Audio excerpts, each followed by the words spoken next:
저는 올해 42살의 여성이고 잡지사 에디터입니다.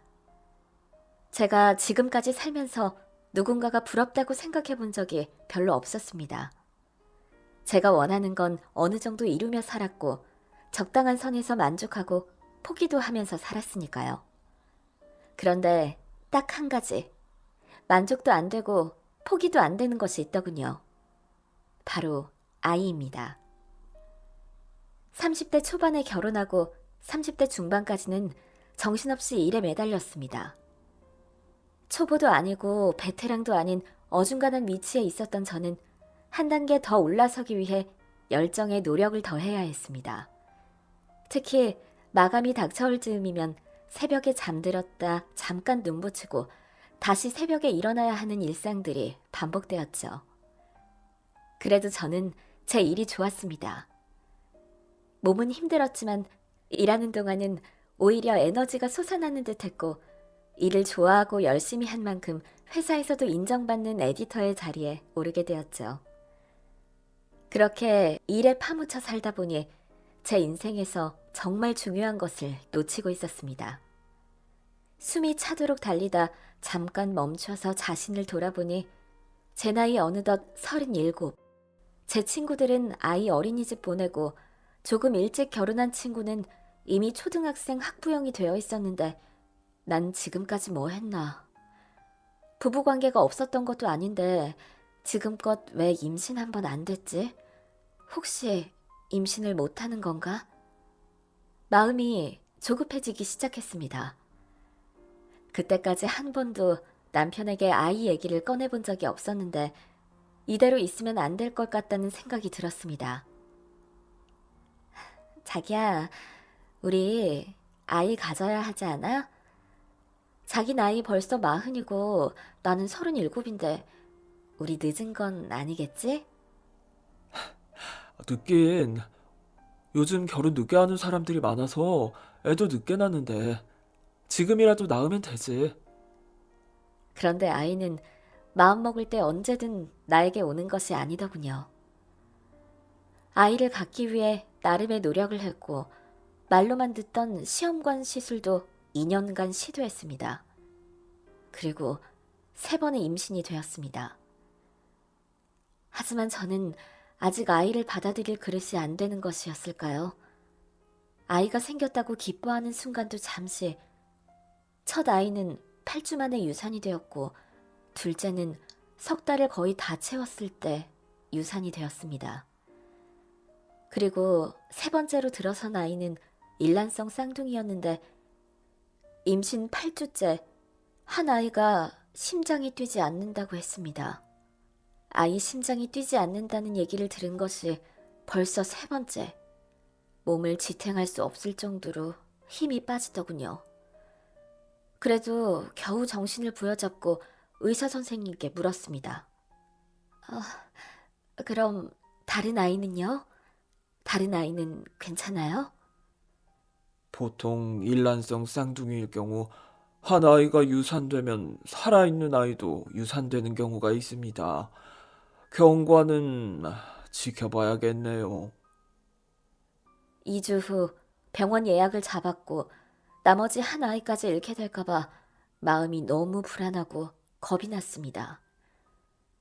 마음을 편하게 먹어야 된다고 수도 없이 생각했지만 내 마음이 내 맘 같지 않았습니다.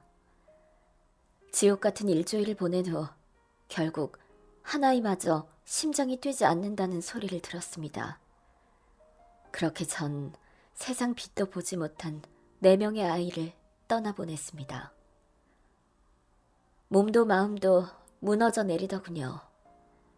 내 자신에게는 원망스럽고 빛도 못 보고 떠난 아이한테는 죄책감이 들었습니다. 아이를 처음부터 가지지 않았다면 모를까 아이가 생겼는데 지키지 못한 건 모두 제 탓인 것 같았습니다.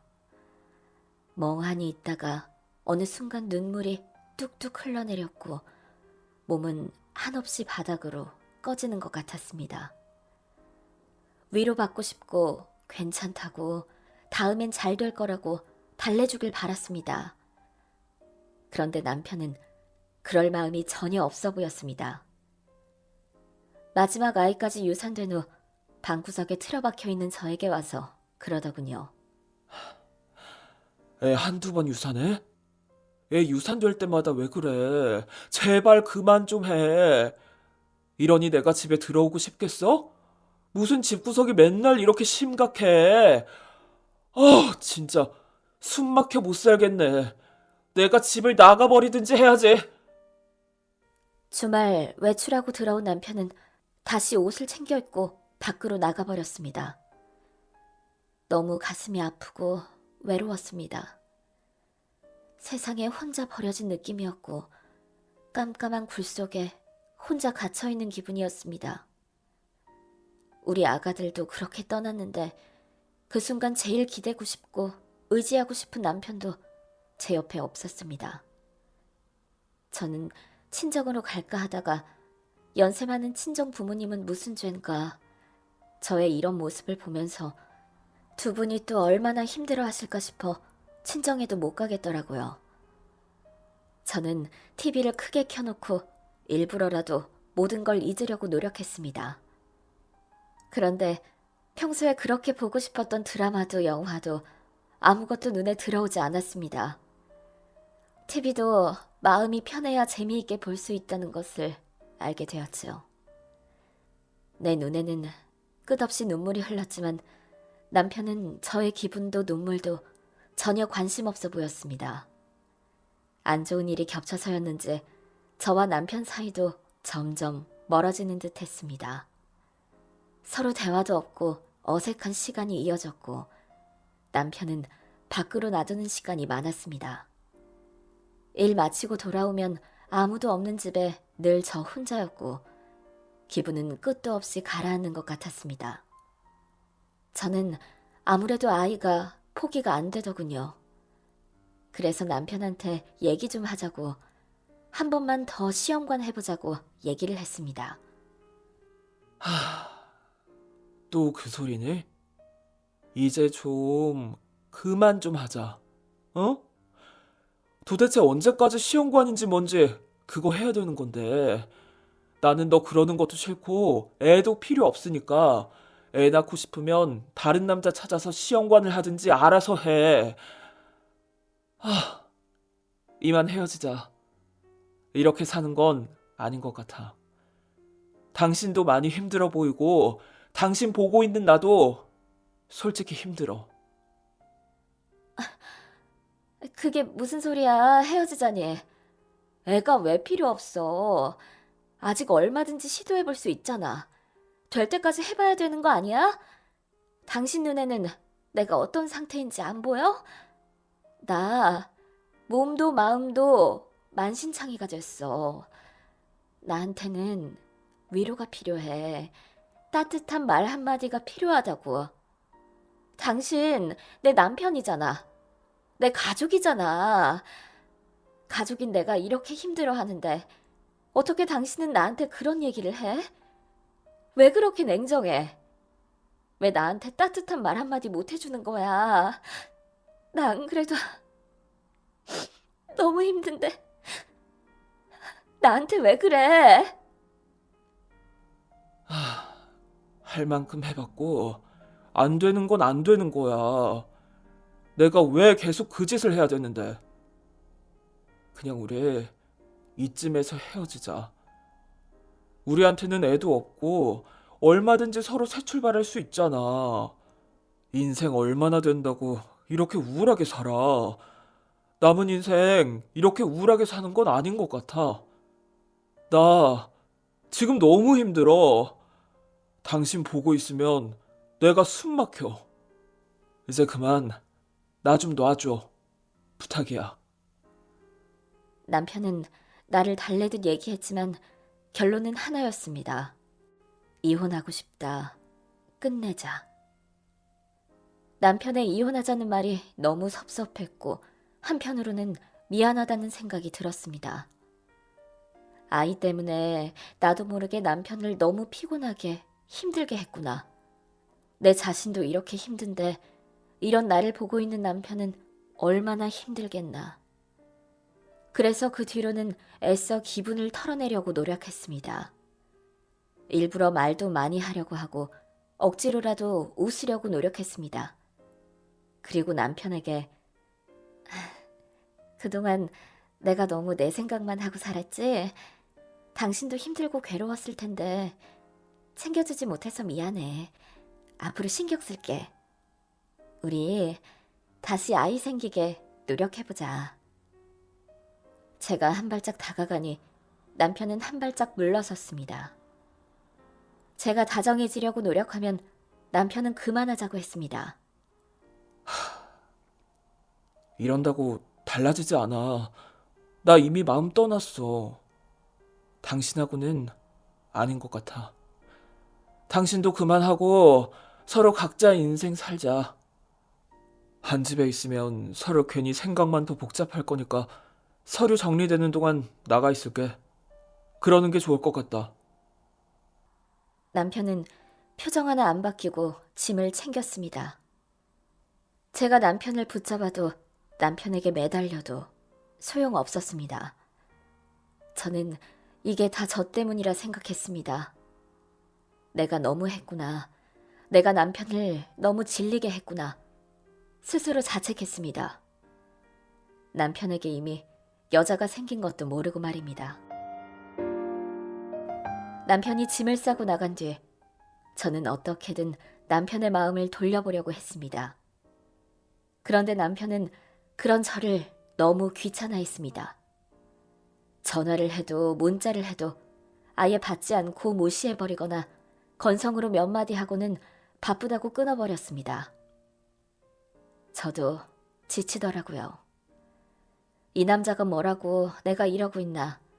내가 뭐 때문에 이렇게 이 남자 바짓가랑이를 잡고 늘어지나. 자존심이 상했습니다. 그래서 이혼하자 했죠. 저 싫다는 사람, 저도 필요 없었습니다.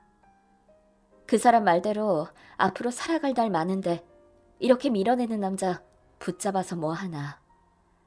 우리는 깨끗하게 헤어지기로 했습니다. 이렇게 끝날 줄도 모르고 시간 날 때마다 이 집을 그렇게 쓸고 닦고 잡지에 나올 집처럼 꾸미고 나는 이 집에서 애 낳고 당신하고 늙을 때까지 살면서 우리 손자까지 봐줄 거라 생각했지 뭐야. 이렇게 허무하게 끝날 걸. 집 내놓을 테니까 주말에 와서 당신 짐 다 정리해. 빨리 처분하고 정리하자.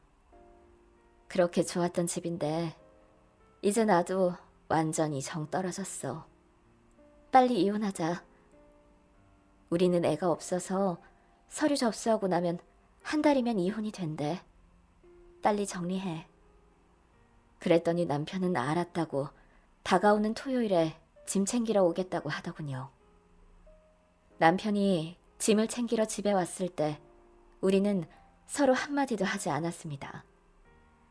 각자 짐만 챙기고 같이 쓰던 물건은 필요 없다고 하기에 나도 이 물건들 필요 없다고 안 쓰는 물건은 중고마켓에 내놓겠다고 하고 어색하고 불편한 분위기 속에서 서로의 짐을 챙겼죠.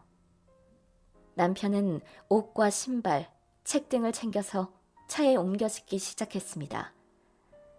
짐을 들고 가는 뒷모습을 보니 오만 가지 생각들이 떠올랐습니다.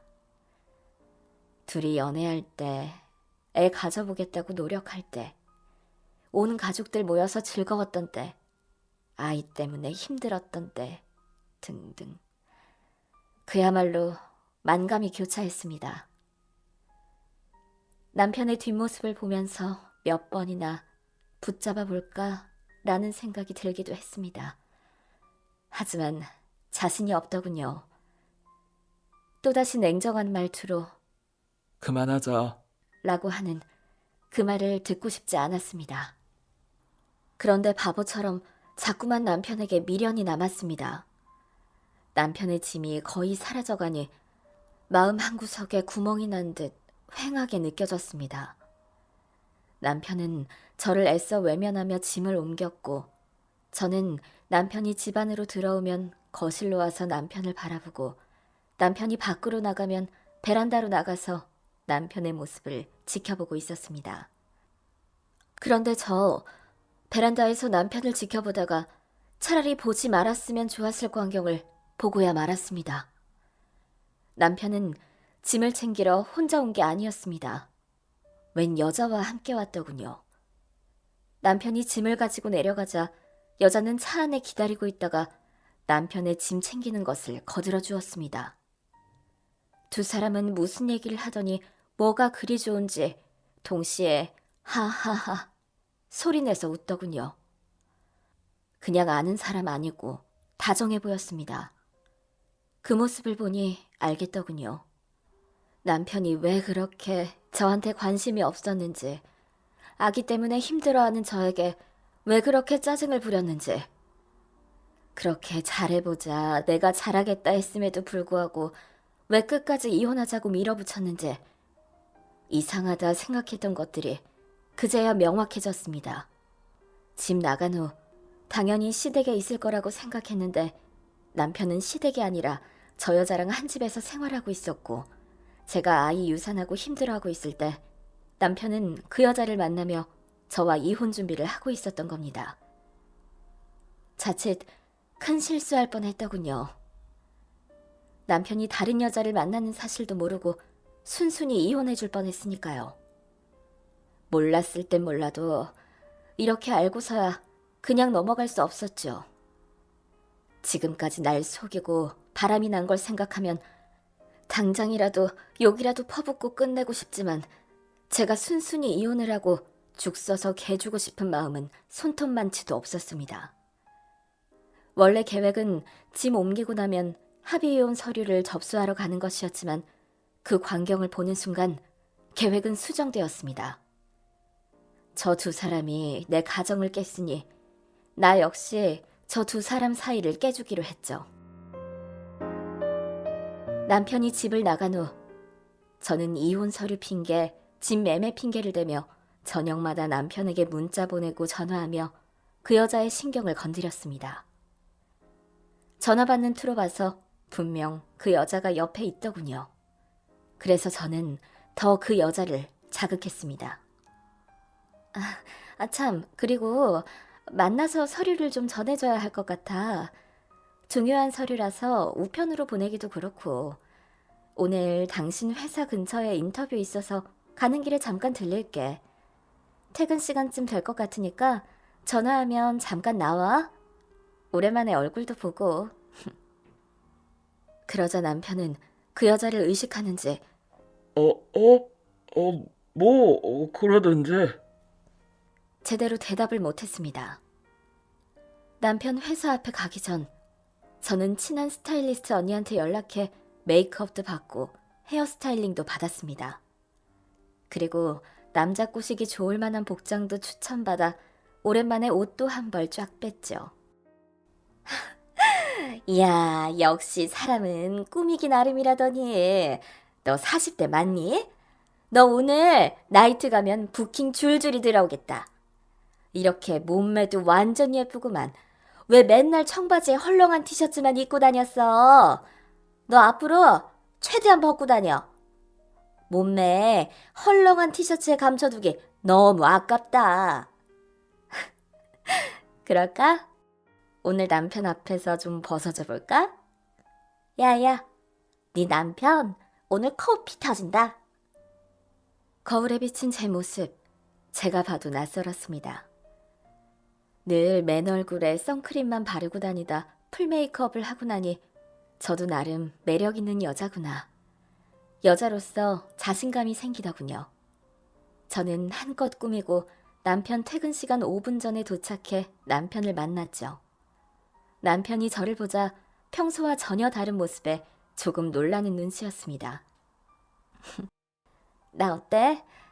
오늘 당신 만나는 거 마지막이 될 것 같아서 이별식도 할 겸 분위기 좀 바꿔봤어. 잘 어울려? 잘 어울려. 오늘 예쁘네? 그래? 당신한테 그런 소리 들으니 기분 좋은데? 혹시 저녁 먹었어? 나는 오늘 너무 바빠서 저녁 못 먹었는데. 중요한 서류 가지고 왔으니 밥 사줄래? 밥? 그럼 사줘야지. 뭐 먹고 싶어? 남편이 다정하게 묻는데 저 순간 조금 당황했습니다. 이렇게 다정한 목소리로 저한테 말을 건넨 적이 있었나 싶더군요. 이혼한다고 생각하니 이제 저도 남이다 생각이 드는 모양이었습니다.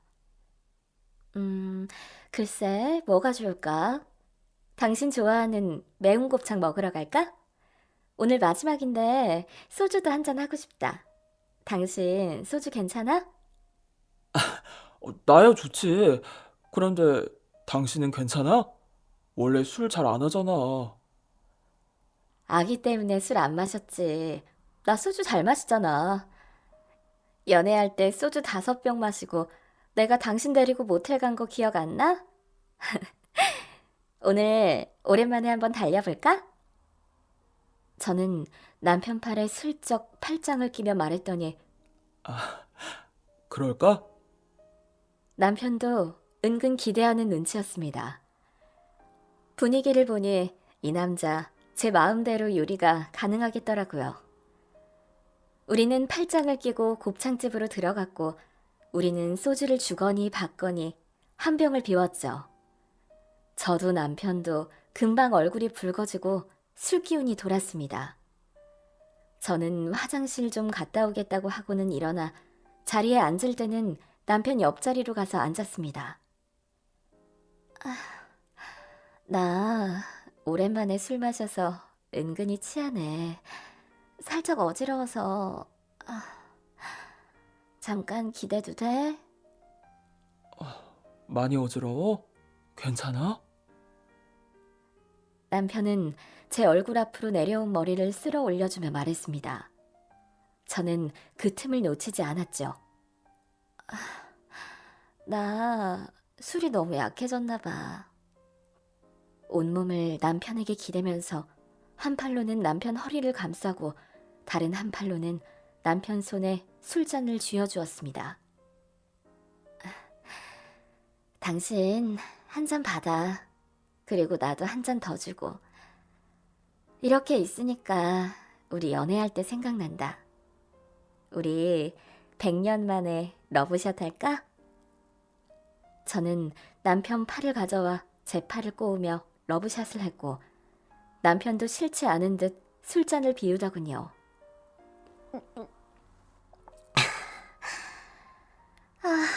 오늘 술이 달다. 괜찮겠어? 그만 마실까? 술은 한 잔 더 하고 싶은데 여기 자리가 너무 불편하다. 짧은 치마 입어서 신경도 쓰이고 우리 편한 데 가서 한 잔 더 할까? 당신 괜찮으면. 남편의 말이 채 끝나기도 전에 남편한테 문자가 오더군요. 분명 남편과 바람난 그 여자인 듯 했는데 남편은 문자를 슬쩍 보더니 그대로 주머니에 넣어버렸습니다. 그 여자 만날 때 제가 연락하면 그때도 이랬겠지 생각하니 살짝 열이 받더라고요.